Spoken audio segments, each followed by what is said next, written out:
લસણની મેથી તો કેવી મસ્ત મજાની થઈ છે તમે જોઈ શકો છો અને તમે એને નિહાળી શકો છો। તો હાલો મિત્રો, કેમ છે આપ સૌ? દોસ્તો તો ફરી એકવાર અમારી નવી રેસીપીમાં તમારું સ્વાગત છે। તો આજની રેસીપી બહુ જોરદાર અને મજાદાર થવાની છે અને દર વખતે આપણે નોનવેજ જ મેકતા હોય, પણ આ વખતે આપણે વેજ બનાવવાના છીએ। તો મસ્ત મજાની રેસીપી બનાવવાના છીએ, પણ તે પહેલા અમારા એક વિડીયોને લાઈક કરી વાળો અને નવા હો તો જરૂર સબસ્ક્રાઇબ કરી નાખજો, બેલ આઇકનનું બટન જરૂર દબાવી દેજો, નવા વિડીયોની નવી નોટિફિકેશન તમને જલ્દી મળી જાય તે માટે। અને આજની રેસીપીનું નામ છે આપણે લસણ મેથી। તો મસ્ત મજાના લસણ મેથીની આપણે આજે ભાજી બનાવવાની છે, જોરદાર બનવાની છે।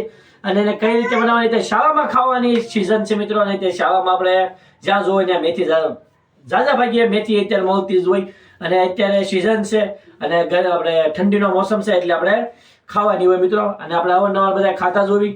તો આજની મસ્ત મજાની રેસીપી છે અને કઈ રીતે બનાવાય તો અમારો વિડીયો પૂરેપૂરો જોજો। અને હવે જાજી વાર નહીં લગાડો, ચાલો ફટાફટ આપણે ચાલુ કરી દેવી રેસીપી। તો હવે આપણે તેલ એડ કરી દઈશું,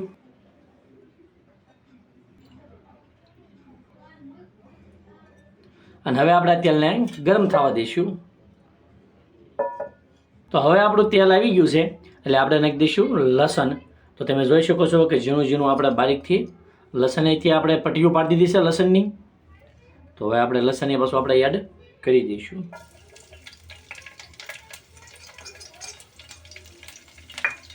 અને લસણને આપણે સડવા દઈશું।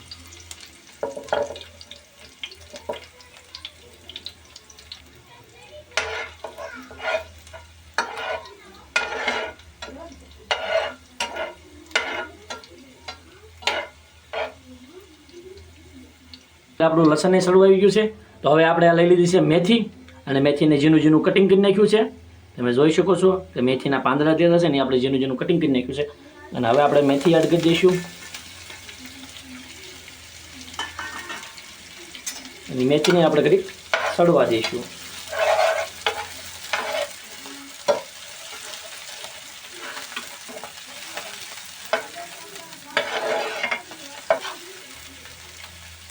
અને સ્વાદ અનુસાર થોડુંક નમક એડ કરી દઈશું, કે નમક આપણે એડ કરી દેવી એટલે આપણે એની જે કડવાશ હોય એ મટી જાય છે।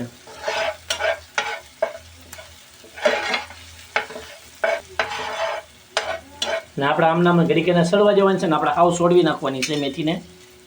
તો જો અત્યારે આપણી મેથી સડી ગઈ છે અને એકદમ મસ્ત મજાની બની ગઈ છે। તો હવાને આપણે ઉતારી લઈશું। તો હવે આપણે ગ્રેવી કરવા માટે આપણે કઢાઈ મૂકી દીધી છે, અને હવે આપણે એમાં તેલ ઉમેરીશું।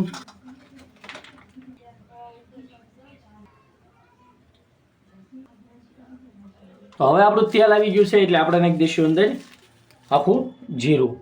તો આખું જીરું એડ કરી દઈશું, અને હવે આપણે એડ કરી દઈશું કાંદા।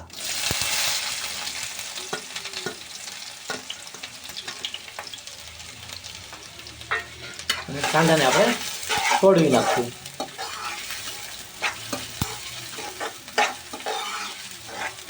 હવે આપણે કાંદાને આમને ઘડીક સડવા દઈશું। તો જો આવી રીતે આપણો કલર ફરી જાય એટલે પછી આપણે એડ કરી દેવાનો અંદર આદુ લસણનો પેસ્ટ।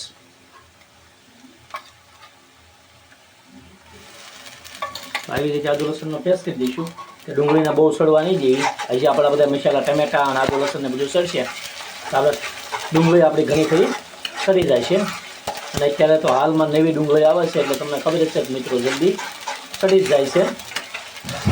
અને આવી રીતે હલાવતા રહીશું એટલે શું છે કે લસણને આપણું તળીએ સોટાઈ નહીં। અને હવે આપણે એડ કરી દઈશું ટામેટા। તો ટામેટા આપણે ઝીણા એવા કટિંગ કર્યું છે,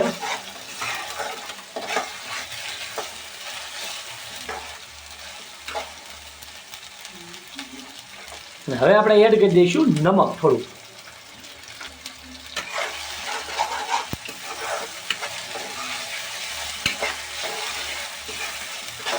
અને જ્યાં સુધી આપણા ટામેટા ગળી ન જાય ત્યાં સુધી આપણે એને આવી રીતે એને સડવા દેવાના છે। તો હવે આપણે નાખી દઈશું અંદર આપણે સાફ કરેલા શિંગદાણા।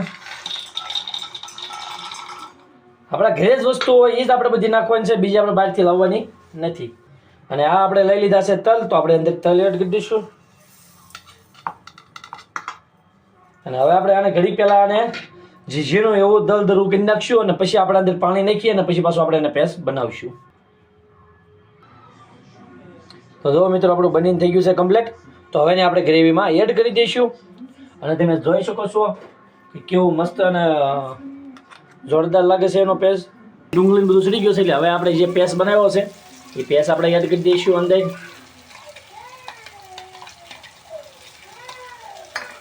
અને એ પેસ્ટને આપણે સડવા દઈશું, હલાવતા રહીશું અને છોડવી નાખશું.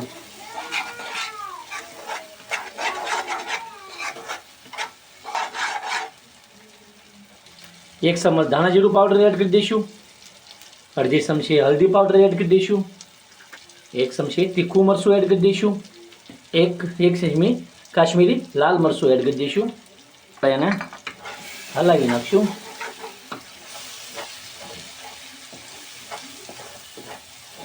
આપણા મસાલા બળે તે પહેલાં થોડુંક પાણી વારવાર એડ કરી દઈશું.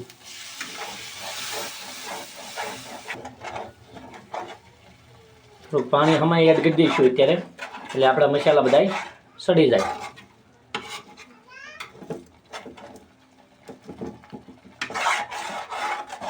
અને હલાવવાનું તો ખાસ ધ્યાન રાખજો મિત્રો, કેમ કે આમાં આપણે તલ ને શીંગ દાણા એવું નાખ્યું છે એટલે જલ્દી હવે સોટી જાય છે, તે માટે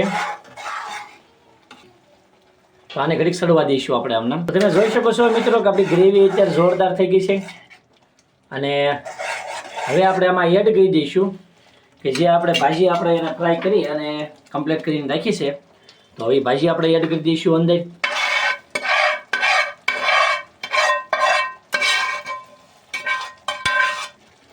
એને આપણે હવે હલાવી નાખશું.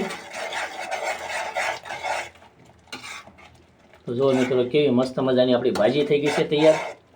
હવે ઘડીક આપણે આને આમ ધીરે ધીરે હલાવતા રહીશું ને છોડવતા રહીશું. તો જો આપણે લસણની મેથી અત્યારે આપણે સડવા આવી ગઈ છે ને કમ્પ્લીટ થઈ ગઈ છે. ધીરે ધીરે જુઓ મિત્રો રંગાઈ પકડવા મળી છે અને કેવી મસ્ત મજાની લાગે છે, તો તમે જોઈ શકો છો. તો આ હતી અમારી લસણની મેથી. તો તમને કેવી લાગી જરૂર કોમેન્ટ કરીને અમને જણાવજો અને નવા હો તો અમારી ચેનલને સબસ્ક્રાઈબ જરૂર કરી નાખજો. તો હવે આપણે અત્યારે લસણની મેથી સડી ગઈ છે ને કમ્પ્લીટ બની ગઈ છે. તો હવે આપણે નાખી દઈશું અંદર લીલા ધાણા. તો અત્યારે આપણે ધાણા થોડાક વધારે નાખીશું અને ધાણાનો ફ્લેવર એ બહુ મસ્ત લાગે છે અને ખાવાની બહુ મજા આવે છે. તો આપણે થોડાક ધાણા અત્યારે હમાઈ નાખી દઈશું અને આપણે એને હલાવી નાખીશું.